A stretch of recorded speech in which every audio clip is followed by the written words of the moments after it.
Дуслар, бүгін мен сізне тары тәбек мәгі пішірге еретем әлі.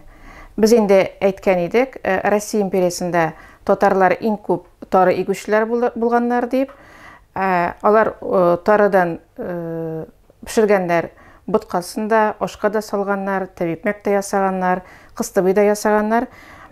Міне біз бүгін оннан тәбек мәк пішіреміз. Мұндай тәбек мәкіні бүгінгі күнде әлі Татарстанның Ақтаныш яқларында, Мензеле яқларында бүгінде пішірелер.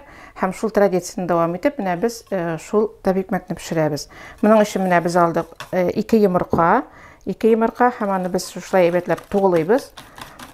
Һәм аның үстіне біз салабыз өзіміздің ясаған тары ыныбызны. Тары ынын қойын аларға деген вақытта ол бірде проблема түгел.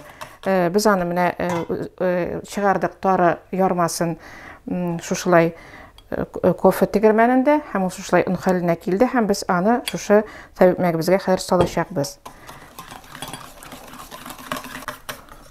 Бұл массыға біз шушылай тәміншәгіне тұз салып жіберебіз.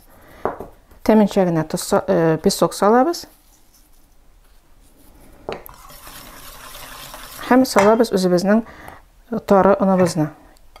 Тәбек мәк болғаш бетенде ол қимақ қамыры кебек сыйғырақ болырға тиеш, һәм сыйықлау үшін біз аңа әзгіне шушылай сүт салып жіберебіз. Һәм қамырыбыз әзгіне қабарып кетсен үшін біз аңа шушылай қолақ үшіндағына әзгіне шей содасы салып жіберебіз. Міне шушылай сыйық қына қамыр болды ол біздің. Һәм бұл әзір қамырыбызны біз қояды бір 10 минутқа йолеттерге қойып тұрабыз.